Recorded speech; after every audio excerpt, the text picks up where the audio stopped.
Hello and welcome to another episode of the Popcorn Conspiracy. I'm Dave G and joining me is my co-host. Hello everybody, I'm Kyle.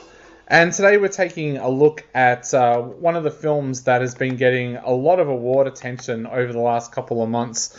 It is the directorial debut of Robin Wright, who also stars in the film.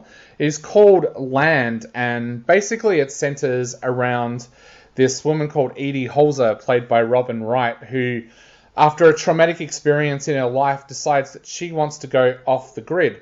So she moves into this forested area of Wyoming and starts up a brand new life. But of course, she's had no experience living out in the wild. So she has to learn everything from hunting through to how to gathering firewood. And luckily for her, there's people like Miguel, played by Demian Bashir, around who can help her out because things start to go south very, very quickly. It's a pretty basic storyline, but the film works as far as I'm concerned. So, mate, I'm going to open it up with you. What did you think of Land and of Robin Wright's directorial debut? Yeah, I thought you did a great job. I did like the movie. It's a very unconventional type of film, the type that we really like to experience. It's shot on these beautiful locations and in an interesting way that made us feel the claustrophobic, lonely nature of the story, similar to how The Nightingale was shot a few years ago. I really was impressed by the performance of the two leads. It's very much a solo movie for the most part, with Robin Wright basically being the only person on screen for almost maybe half the film. And then when Demian Bashir comes in, it brings this warmth to the movie that it was missing. Yeah. And what I think the film is missing, however, is some real peaks and valleys in the emotion of the movie. It follows kind of a bit of a mostly predictable plot, with Edie's eventual character arc not really hitting me in the end the way I think it should have. Yeah. But I did enjoy the film though. What did you think of it, dude? I know you quite enjoyed it as well. Yeah, I love these kind of movies. As people who read my stuff will normally know, I love directors like Kelly Reichardt that kind of do these slow, almost one-hander or two-hander films. This film reminded me a lot of Reese Witherspoon's Wild that came out a few years ago, which was very similar in a sense, where it was about a woman wanting to escape her life and going on this huge hike that at times looks like it's going to kill her. I found this to be a really, really beautiful film, not just because of the scenery, but also the story that it was trying to tell. And it's really interesting because it's a little bit like Nomadland, in that this is a lifestyle that a lot of people in America are kind of now doing, where they just pack up and move out into the wilderness because they're tired of the political unrest in America, or they're tired of the stress of everyday living, and they just want to get away from it. So it's kind of opening up this and revealing this lifestyle that so many people now in America have decided to do. One of the things I found really, really interesting with this film was that Robin Wright originally wasn't supposed to star in it. She hasn't really said who the original star was going to be, but they had somebody picked out to play Edie, but then the scheduling kept on clashing. Robin Wright was working on other films, and when she was available to direct, the other actress wasn't available to be in the film. So in the end, Robin Wright apparently met with the producers, and they said, well, why don't you act and direct it? So I guess even that in a sense was a huge turnaround for her, but it didn't show in the film. It didn't really feel like this was a movie where she stepped in at the last moment, and the whole film only took 29 days to shoot. So they did pretty well to be able to do all of that in such a short period of time, especially with a rookie director. Yeah, she did quite a good job, considering it's the first movie that she's ever made for her directorial feature. But I like the way that the idea of her moving into this cabin to be like isolating herself from the world. It's kind of like it's almost like the cabin itself is like a metaphor for her own depression. Like she like locks herself away, doesn't want to talk to anybody. There's people that want to help her, but no, she wants to be. She's like withdrawn and becomes really introverted. And throughout, as the story goes on, it's kind of about her kind of growing out of that by beginning to let people in and to trust people again and being okay with like continuing on with life and her family. And it's like, I did like that it kind of it did it very subtly, like little by little. One of the first things is when she starts thinking of when she's at like maybe her lowest point, she starts thinking of her sister, who is really the only kind of family member that she still has left. And yeah, just little stuff like that I really liked, and kind of worked with the I guess the metaphor, whether this is what the writers were going for. But as well as being like a beautiful kind of story, it was like the movie. It's beautifully shot by Bobby Pikowski, who was the director of photography on The Iceman, which had a similar dark, foreboding tone to it. Yeah. And like the locations are amazing and serene, and the movie, it's shot in this like 1:66:1 aspect ratio, which is still widescreen, so not quite like The Nightingale in that way, but it's a slightly tighter widescreen than is usual in American movies. So everything looks normal. It looks like a normal widescreen movie, but there's just this brilliant, subtle feeling that things are a little bit more uncomfortable throughout the movie that I enjoyed. Like, I don't know, maybe it's just something that I noticed like straight away, but like, and I don't know if that was intentional or whatever, but it's just something that I kind of liked. It went along with the feel that I think the movie was going for. Yeah, it has that Kelly Reichardt feel in it, that they really use the environment almost like another character around her as well. Like, and they don't do it in a lazy way. Like, I've seen a few of these movies where they'll introduce a dog or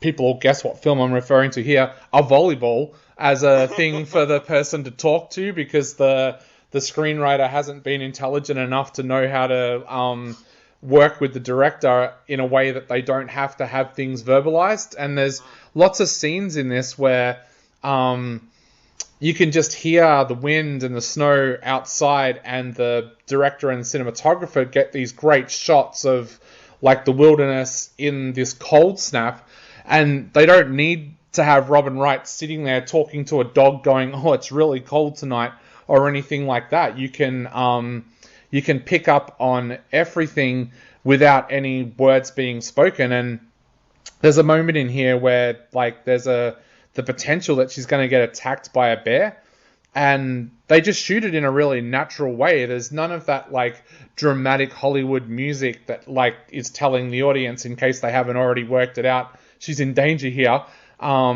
Yeah, there's a very subtle style to a lot of the film.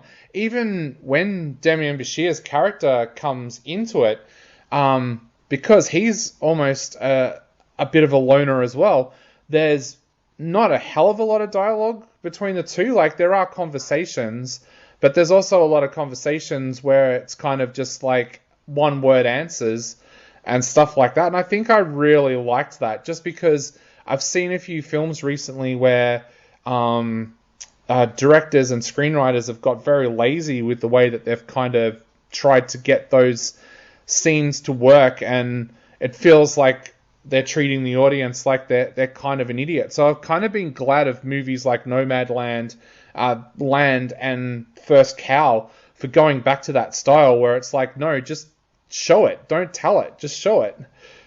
Yeah, like that.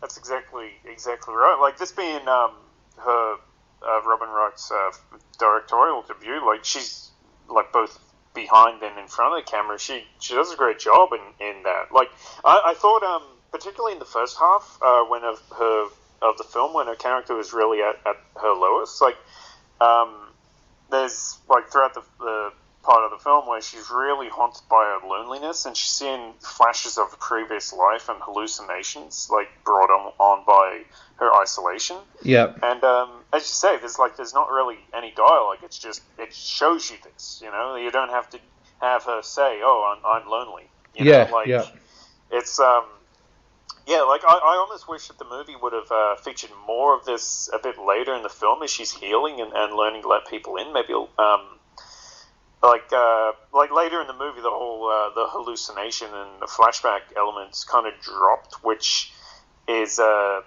it's pity because I mean there is a dog in the movie towards the second half of the film, and it's like that's like as you say that kind of like it you could tell the emotions that were raging inside of her at the beginning when she was completely by herself. It's just the way that Robin Wright told the story at that part of the movie without it needing to be so blatant otherwise, you know? Yeah. And there are times when having like a dog or something in there works. I just, last night I watched Love and Monsters, the Australian film that got an Oscar nomination, and there's a huge part of that film where the main character is kind of alone in this apocalyptic world, and they introduce a dog into it, and it works because up until that point, that character's been very guarded, and he doesn't really talk when he's with the colony because he's a bit of a loner and doesn't really get along with other humans. So the dog is the first time in the movie you actually get to see him open up and talk about how he's feeling, because the dog's not going to judge him or say something back kind of thing. And so it does work, but I love the fact in this film that, especially as a debut director, that Robin Wright trusted herself enough to be able to project what's going on for Edie, with the help of her cinematographer, Bobby Bukowski, without having to go into any of those lazy things. And this film really avoids a lot of the Hollywood tropes. Like, I know a lot of people who have watched this trailer and kind of speculated that it's going to be a Mills and Boone kind of romance because they see Demi Bashir in there, and it doesn't. The film doesn't go into that territory. It's a very, very different story. In fact, I actually said to someone the other day who asked me to describe this film, I said, it's everything that Eat, Pray, Love tried to be without the smushy Hollywood crap that Eat, Pray, Love had with it. So it's one woman on a journey, the same as what Sandra Bullock was in that film, without all the smushy crap that they put into that film. Yeah. The performances, of Robin Wright and Damien Bakir were great. Like I've been a fan of Bakir for a while, and it's great to see him getting some more substantial roles in movies like this. And of course, like Robin Wright's a great actress herself. The two of them, they have this nice subtle chemistry together, and like you say, I'm really glad that the film didn't try to pair them off together as some sort of romantic thing, because that would have just felt like really cheap. Yeah. Like for them to just pull that off. Like I don't know, I guess I feel like maybe the movie could have been a bit longer, because I would have liked to have seen a little bit more of their relationship. Yeah. Because when they do introduce another character and she starts to open up, it is kind of like almost halfway through the film, and I think what we see between the two of them, it's not really enough to justify getting to the finale and the kind of the character arc that the writers wanted to go to with Edie. Like we're watching a movie where we are in Edie's story, and it felt like the movie was going to go on for maybe another 20 minutes, and instead it just starts wrapping itself up. Yeah. And like it gets to a more uplifting point in the story that I don't think that the movie actually earned with the journey that it showed us. I just think that it's one of those movies that I think had the movie been a little bit longer and just a little bit more in between there, it wouldn't have felt a bit rushed in the end. Maybe there was limitations on, I don't know, maybe they were afraid, maybe they edited the film down, maybe thought it was too much of the same of just the two, Miguel and Edie together. But I don't know, I just think the movie would have benefited from having maybe another 10, 20 minutes just of the two of them bonding in the middle of the film, but still in a non-romantic way. Yeah, it felt like at times that perhaps they were a little bit of aware that they didn't want the film to kind of run too long. Like maybe they thought that it might overstay its welcome if it ran too long because it was just a two-hander. But I just found both the characters so interesting, and adding to that, I love the fact that you see flashbacks and you see hallucinations, but they don't really reveal early on what Edie has been through. So there's that moment later on in the film where it's revealed, where you kind of sit there and go, holy crap, like no wonder she was like that. Well, so often with these movies, I find that they will show a flashback really early on, like that will kind of that kind of gives way what's happened. Like it's like they think, oh, the audience aren't going to like her if they don't know what she's been through, so they reveal everything way too early. But I actually liked the fact, and like one character even asks Edie in this, so like, do we have to be worried about you? Like, are you on the run? Have you done a crime or something? And even the audience can't completely answer that question because we don't know. So, yeah, I like the fact that they leave all that there. And that's why I think the film would have worked if they had gone a little bit longer. But, yeah, it did feel like they were just like, we don't want this film to overstay its welcome, so we'll keep it kind of short. Yeah, I mean, it is kind of like Nomadland in the same way. Like, there's two stories about mature women at a point in their lives where they've lost everything and are struggling with depression, the ability to let go of the past. Yeah, I should say, like, I think this one handles it a little bit different than Nomadland does, because, as you say, with Nomadland, I think that movie, it did have a lot more ups and downs as it goes on. Like, there was, like, hints at romantic relationship and a lot more characters, a lot more things going on in that movie, and I think I guess it'll depend what people are looking for, because in this one it does have a much more uplifting ending than Nomadland did. I know with kind of the point with Nomadland is that that's a character who can't get out of the depression and the situation that she's in. And in this one, it's kind of about a character growing out of it. Yeah. So I guess it, as you said, I think it would have been more traditional had it had more of those kind of like flashbacks and had it more revealed a lot more of what happened.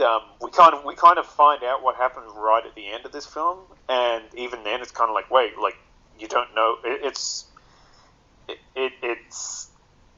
as you say, like it's.